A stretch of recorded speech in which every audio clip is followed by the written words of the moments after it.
In this canal head regulator, different function will be provided.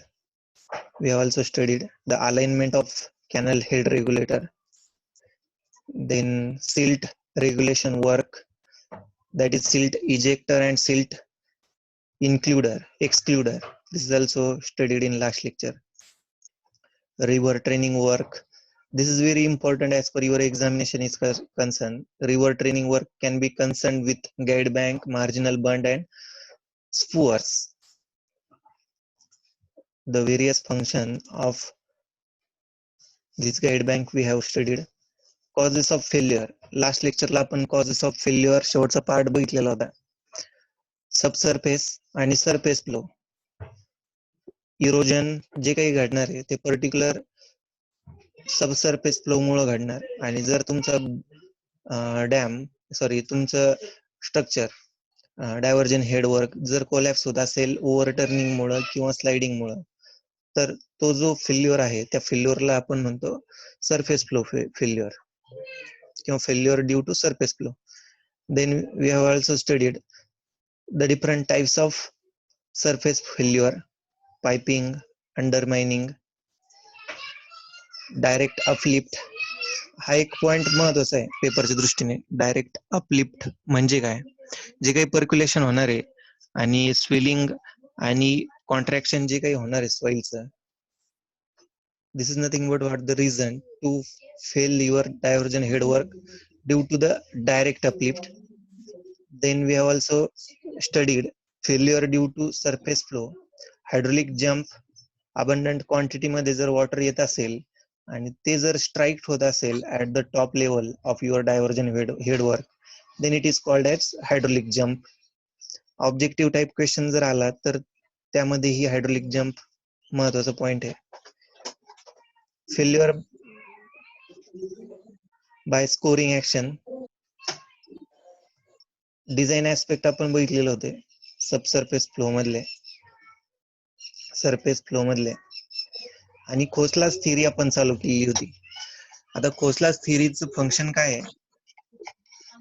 Khosla is one of the scientist. We have to design this diversion head work by using number of theories.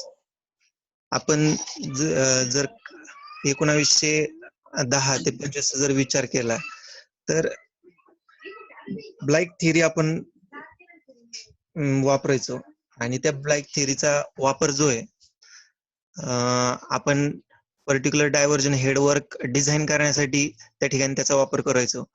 परंतु जे काही failure आहे ते त्या ठिकाणी घडायचं due to the hydraulic structure and their wear barrages, due to the erosion or due to the scoring action.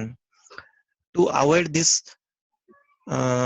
failure, we have implement the Khoslas theory to design the diversion headwork. 1927-26 च्या दरम्यान जी Chenab canal जो आहे तर त्या Chenab canal मध्ये आपण सर्वात प्रथम या थिअरीचा वापर केला आणि याच्यामध्ये खोसलाच थिअरीचं जर वैशिष्ट्य जर बघितलं तर 1926-27 मध्ये त्याचा सर्वात प्रथम वापर केला गेला आणि त्याचा वापर आपल्याला काय करायचा आहे.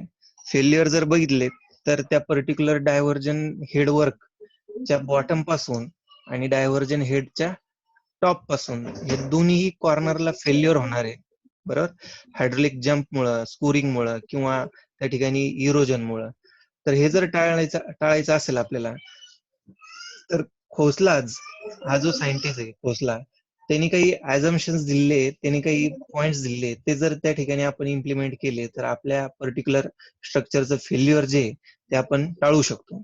मग आता त्यांनी कोणते ऍझम्पशन्स त्या ठिकाणी प्रोव्हाइड केले तर सर्वात महत्वाचं पहिलं ऍझम्पशन, आता याच्यामध्ये काय करणार आहे आपण, डायव्हर्जन हेडवर्क जे आहे दोन्ही कॉर्नरला, समजा आपण एक पर्टिक्युलर डायव्हर्जन हेडवर्क जर कन्सिडर केला आणि त्याचा स्टार्टिंग पॉइंट ए आणि एंडिंग पॉइंट बी ही जर लेंथ आपण कन्सिडर केली डायव्हर्जन हेडवर्कची, तर इंटरमिजिएट पॉइंट ए पॉइंट आणि डी पॉइंटच्या मध्ये जे काही इंटरमिजिएट पॉइंट आहे त्या पॉइंटला आपल्याला पाईल्स प्रोव्हाइड करायचे, जेणेकरून जे काही सीपेज होणार आहे जे काही अंडरग्राऊंड वॉटर फ्लो होणार आहे ते टाळण्यासाठी किंवा त्याचा इफेक्ट जो आहे ओव्हरटर्निंग किंवा स्कोरिंग मुळे होणारा, तो इफेक्ट जर आपल्याला रिमूव्ह करायचा असेल तर आपल्याला त्या ठिकाणी पाईल्स प्रोव्हाइड करावं लागतात. आणि खोसलाच थिअरीमध्ये आपण तेच बघणार आहे, पाईल्स जे आहे ते नेमकं कुठं प्रोव्हाइड करायचे. तर याच्यामध्ये पहिला पॉइंट आहे, outer face of a end sheet pile where much more effective than inner one and the horizontal length of a floor. Horizontal length of floor मध्ये आउटर फेसला जे काही आपण पाईल प्रोव्हाइड करतो ते मोर इफेक्टिव्ह आहे than inner surface pile. त्याच्यानंतर पुढचा ॲझम्पशन तो खोसला जो आहे तो सांगतो त्या ठिकाणी, intermediate pile of a smaller length where ineffective aspect of a local redistribution of a pressure. थोडक्यात हे काही जे काही प्रेशर डेव्हलप होणार आहे तुमच्या डायव्हर्जन हेडवर्क मध्ये बॉटमला, ते प्रेशर रिमूव्हल करण्याचं काम त्या ठिकाणी पाईल्स करणार आहे. हे पाईल जर आपल्याला प्रोव्हाइड करायचे असेल तर त्या पाईलचं सुद्धा कॅल्क्युलेशन आहे, किती डेप्थला प्रोव्हाइड करायचं आहे. थोडक्यात या ठिकाणी जे काही आहे हे कंपॅरिझन आपल्याला करायचं आहे कशा कशा मधलं, एंड पाईल आणि इंटरमिजिएट पाईल मधलं. एंड पाईल जर तुम्ही बघितले तर एंड पाईल लॉंगर लेनचे असायला पाहिजे आणि इंटरमिजिएट पाईल हे जे काही आहे हे स्मॉलर लेनचे असायला पाहिजे as compare to your intermediate pile and end piles. त्याच्यानंतर पाईल जर बघितले तर तुम्ही तिसरा महत्वाचा point, undermining of a floor started from tail end. जो काही तुमच्या पर्टिक्युलर डायव्हर्जन हेड वर्कचा टेल एंड जो असेल त्या टेल एंड पासून तुमचे पाईल्स जे ते स्टार्ट होतील, हा एक महत्वाचा पॉइंट त्याच्यामधला.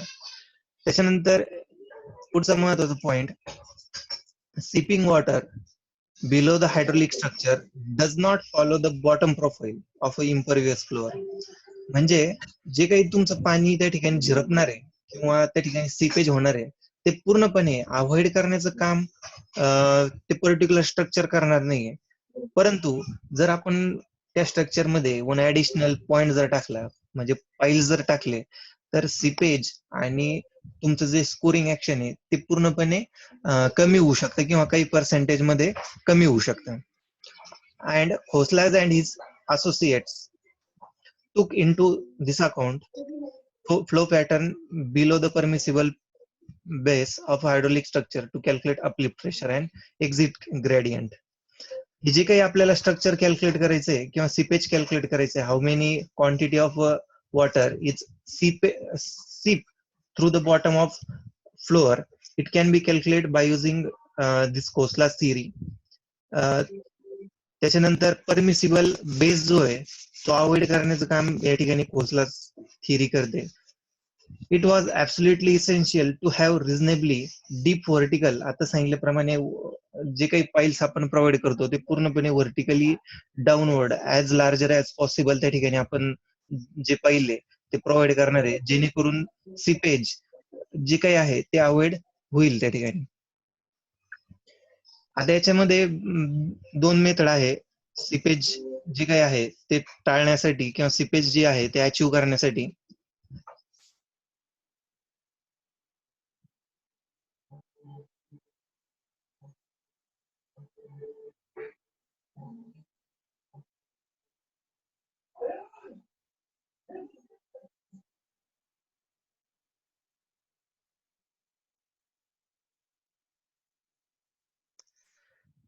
There are a number of methods to use this Kosla's theory. That is, first method is nothing but independent variable method.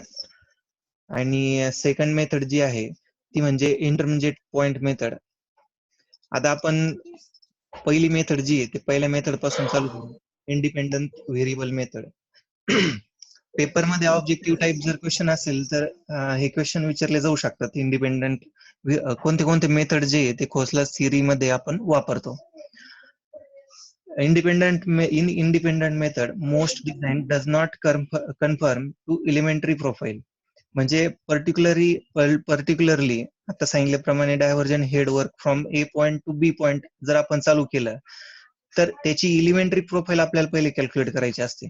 म्हणजे डॅम जर कन्स्ट्रक्ट केला तुम्ही आणि डॅमच्या बॉटमला जी काही सॉइल असेल, म्हणजे थोडक्यात सीपेज जे होणार आहे हे कशावरती डिपेंड आहे, त्या सॉइल वरती डिपेंड आहे. Which type of a soil is available below this diversion हेडवर. त्या सॉइल नुसार कोणतं टाइप तुम्हाला यूज करायचा आहे तो आपण त्या ठिकाणी ठरवणार आहे. Independent variable. In actual case, we may have a number of piles at upstream level, downstream level, and intermediate point. आपल्याला त्या ठिकाणी पाइल्स प्रोव्हाइड करायचे. हे जे काही पाइल्स असतील हे 3 लेवलला म्हणजे अपस्ट्रीम लेवलला, डाऊनस्ट्रीम लेवलला आणि इंटरमिजिएट लेवलला. This is nothing but what the independent variable. We have to provide an a different type of file at upstream level, downstream level, and intermediate point. This is very important as per your independent variable is concerned or independent variable method is concerned. Khosla solve the actual problem by an empirical method known as independent variable. In this case, we have to provide an different files at upstream level, at downstream level, and at intermediate level. This file will develop and seepage and at the upstream level and at the downstream level, or we have to reduce the seepage at upstream and downstream. Not only upstream and downstream, Khosla says that we have to provide a different file at an intermediate levels so that we can avoid a seepage. Next, important point is nothing but this method consists of breaking of a complex profile into number of simple profile. Means आपल्याला त्या ठिकाणी जे काही files provide करायचे ते files फक्त कॉर्नरला provide नाही करता आपल्याला त्या ठिकाणी जी प्रोफाईल तयार करायची त्या पर्टिक्युलर प्रोफाईल मध्ये ते फाइल्स जे ते त्या ठिकाणी प्रोव्हाइड करायचे. Apply correction to the thickness of slope of a floor. थोडक्यात त्या पर्टिक्युलर फाइलची थिकनेस किती असेल हे आपण या पर्टिक्युलर खोसलास थिअरीचा वापर करून फाइंड आउट करू शकतो. डायग्राम मध्ये तुम्हाला क्लिअर होईल काय काय आपल्याला प्रोव्हाइड करायचं यामध्ये. याच्यात जर बघितलं तर डायग्राम बघा दिसत असेल तुम्हाला डायग्राम. या ठिकाणी अपस्ट्रीम साइड आणि डाऊनस्ट्रीम साइड सीडी आणि अपस्ट्रीम साइडला आणि डाऊनस्ट्रीम साइडला बघा sheet piles at upstream side CD आणि sheet piles at downstream side CD. जर डेप्थ तुम्ही बघितली या फाइल्सची अपस्ट्रीम साइडला ग्रेटर डेप्थ आहे आणि डाऊनस्ट्रीम साइडला सॉरी अपस्ट्रीम साइडला लोअर डेप्थ आहे as compare to downstream side due to the extra pressure develop at downstream side due to the water pressure. वॉटरचा जो प्रेशर आहे तो जास्त प्रमाणात त्या ठिकाणी डेव्हलप होणार असल्या कारणाने जो काही डाऊनस्ट्रीम साइडला आपण फाइल्स प्रोव्हाइड करणार आहे तो त्या ग्रेटर डेप्थच्या असतील. Then we have to provide and intermediate files. आता या डायग्राम वरून तुम्हाला क्लिअर झालेलं असेल परंतु करेक्शन जर बघितले तुम्ही या ठिकाणी आता हा एक महत्वाचा पॉइंट आहे तर तुमचा कोणता कोणता पोर्शन हा स्ट्रेट असेल म्हणजे थिकनेस जरी निग्लिजिबल असली त्याची तरी कोणता कोणता पोर्शन हा स्ट्रेट असेल तर अपस्ट्रीम साइडचा जो पोर्शन आहे आणि डाऊनस्ट्रीम साइडचा जो पोर्शन आहे आणि तिसरा महत्वाचा पोर्शन तो म्हणजे इंटरमिजिएट फाइल्सचा तो पूर्णपणे स्ट्रेट फ्लोअरचा असेल बरोबर for achieving their pressure distribution. आता लास्टचा जो पॉइंट आहे तो क्लिअर होईल तुम्हाला. The pressure is obtain at key point. Key point means what intermediate point. Due to that, we have provide and straight floor to the intermediate point at the downstream level and at the upstream level. Then next point is we have to find out seepage below the foundation of a hydraulic structure to develop method of independent variable. आता आपल्याला या ठिकाणी seepage जे काही आहे ते find out करायचंय कशाचा वापर करून या पर्टिक्युलर खोसला थिअरीचा वापर करून. परंतु सीपेज कशासाठी फाइंड आउट करायचंय हा एक महत्वाचा पोर्शन. जो काही स्कोरिंग ऍक्शन असेल किंवा जे काही इरोजन असेल ते इरोजन आपल्याला काय करायचंय त्या ठिकाणी पूर्णपणे रिड्यूस करायचंय आणि ते रिड्यूस करण्यासाठी आपण खोसलाच थिअरी वापरतो. आता ही जी काही प्रोफाईल आपण तयार करणार आहे ऍट द इंटरमिजिएट लेवल किंवा at the upstream downstream level, he useful आहे. कशासाठी युजफुल आहे किंवा ही प्रोफाईल जी आहे युजफुल कोणत्या कोणत्या ऍस्पेक्टने ते आपल्याला बघायचंय. A straight horizontal floor of a negligible thickness provide with a sheet pile at a upstream end or a sheet pile at the downstream end.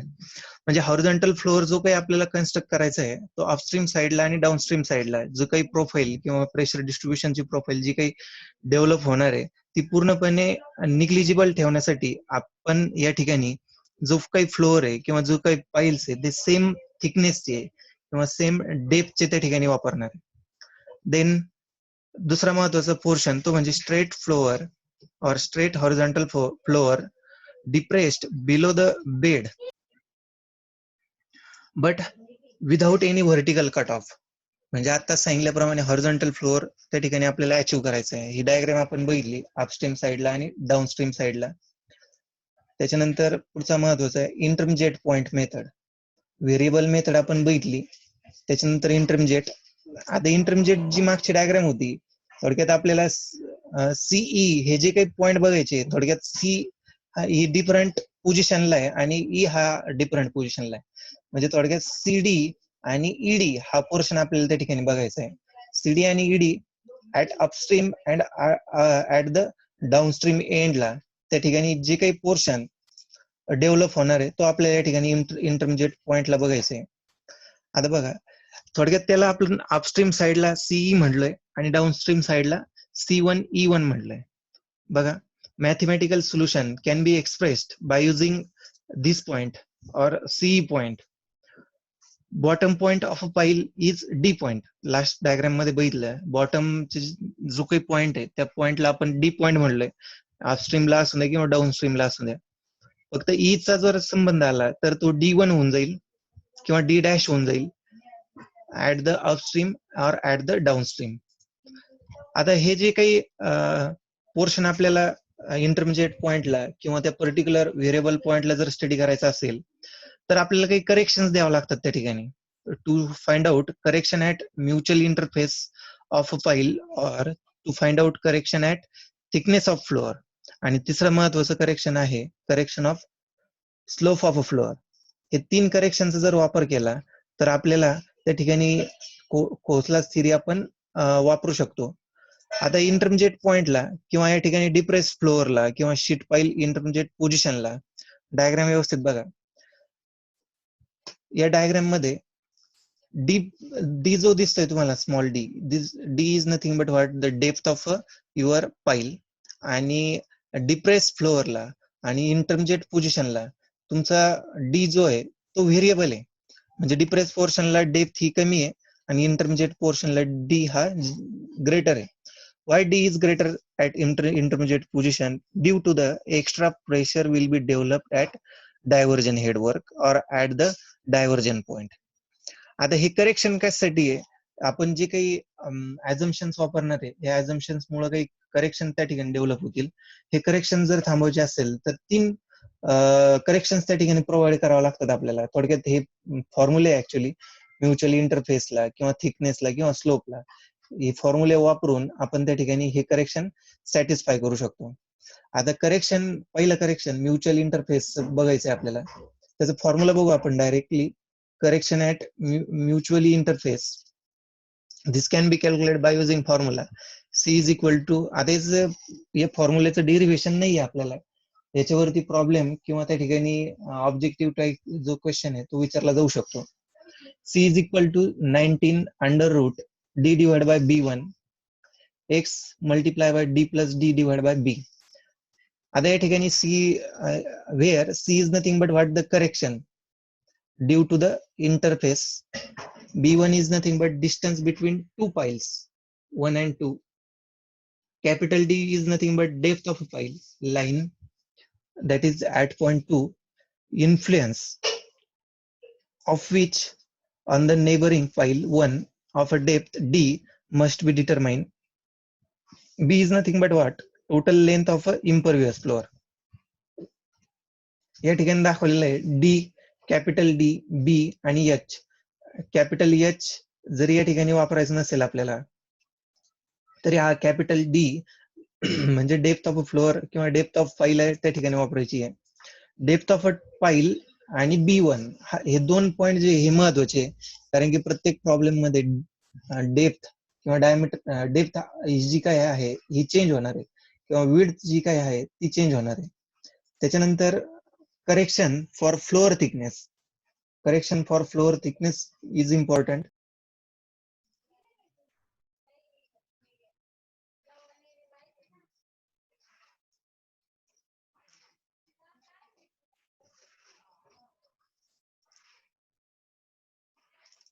Screen दिसते प्रत्येकाला?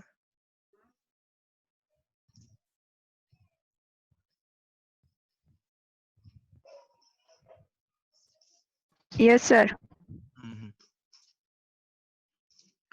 आता हे झालं correction, particular correction for intermediate किंवा interference. आता याच्यात thickness of floor पण आहे करेक्शन मध्ये, परंतु पुढचे जे 2 पॉइंट आहे ते महत्वाचे नाही करेक्शनचे.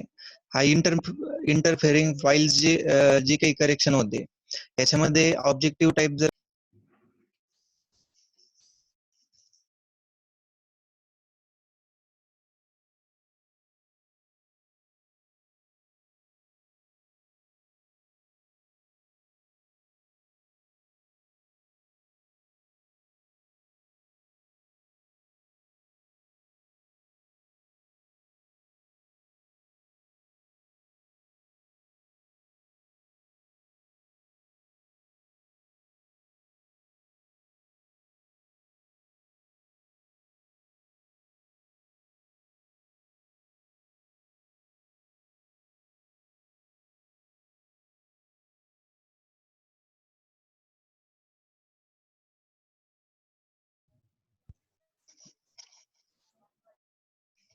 कट कस काय होतंय का ते?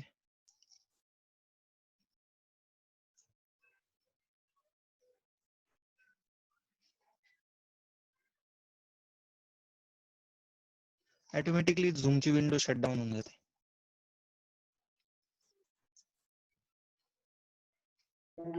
सर व्यवस्थित आवाज नाही येते. झूमची विंडो अचानक शटडाऊन होऊन जाते म्हणलं.